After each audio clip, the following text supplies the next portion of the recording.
Welcome to Babonga's channel, and let's continue creating a little statue from air dry clay. Continuing from my previous video, we are now ready to add clothes to torso and limbs. Wrapping string around the waist, the wrists, the ankles and the neck will create a nice border for the clothes. If you choose to use string for this, you can saturate it with more glue for a more solid result. But of course, you don't have to use string like I'm doing here. You can make all the details of the clothes with air dry clay. Here I'm making a V-shaped neckline. Now that all the string parts are in place, I'm preparing the torso for the addition of air dry clay.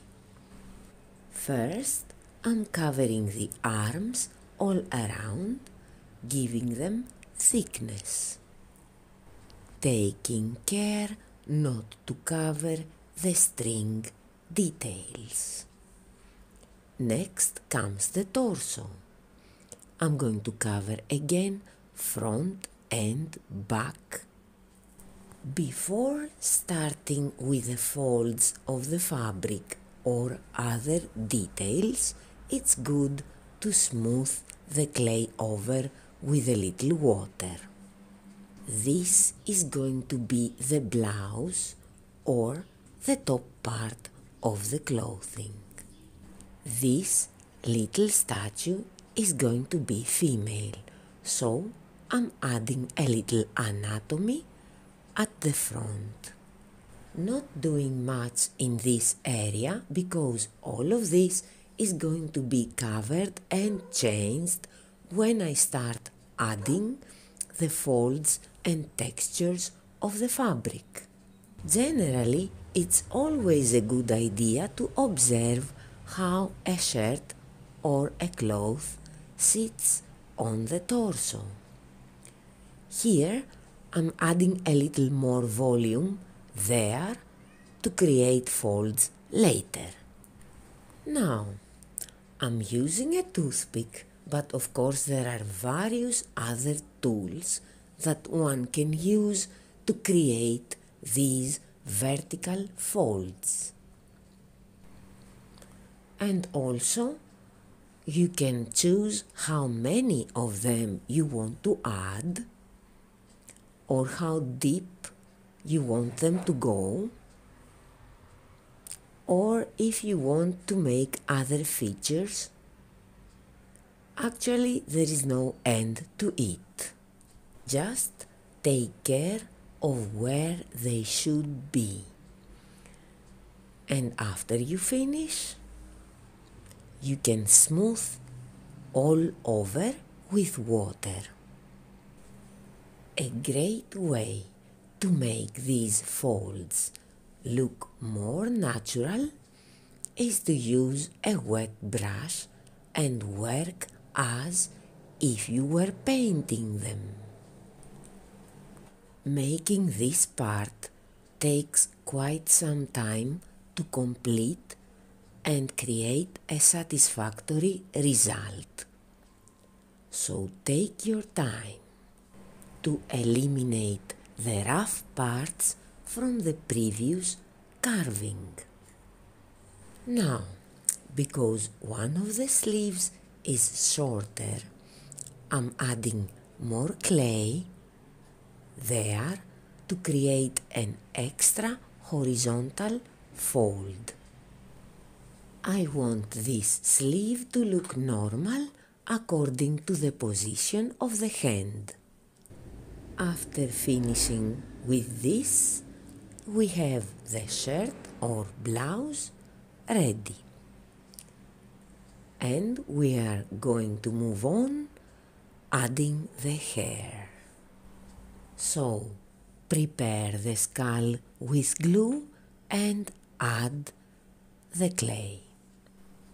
I'm going to cover the whole skull with a layer of clay, back and front, and then distribute the clay evenly like this.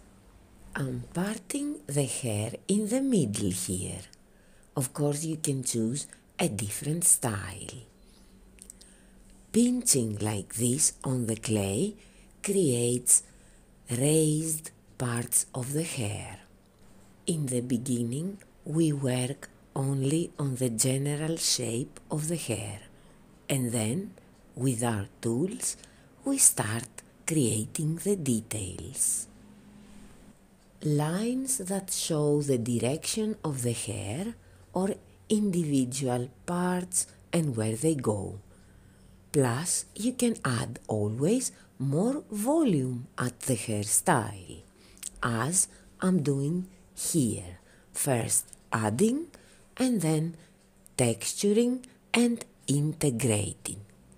Again, this part of our little statue making is very important because it shows the style and character.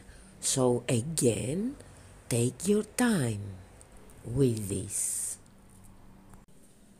This little statue is going to be a medieval kind of figure.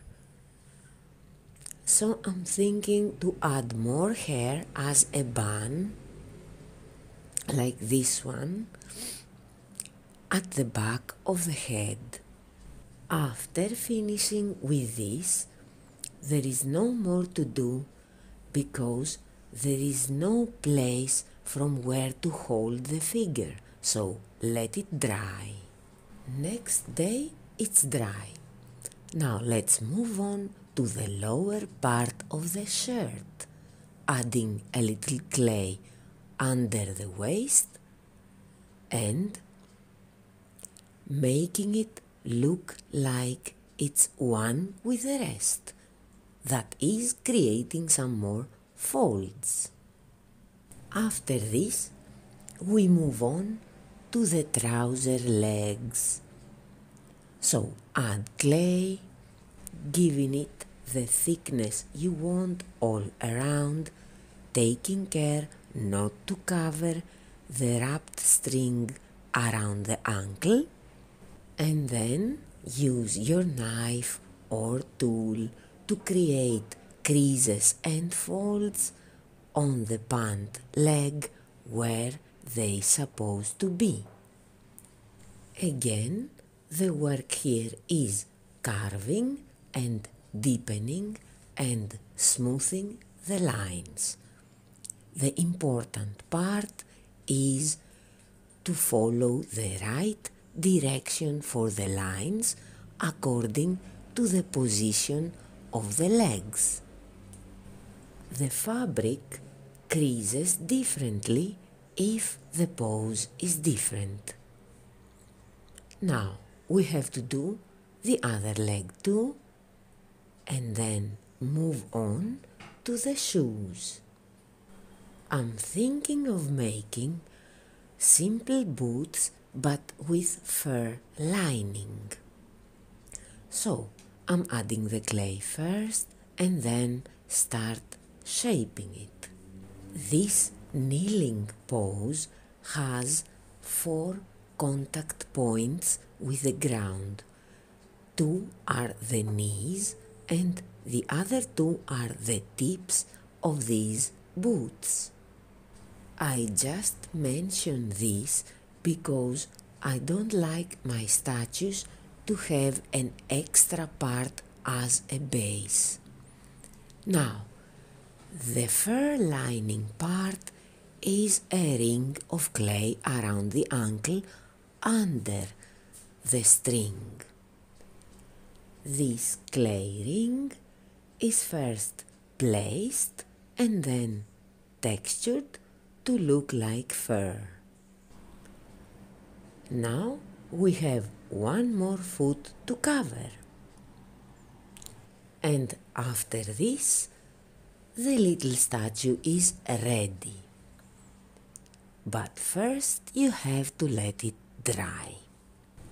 From now on you can choose if you leave it like this or paint it as I did.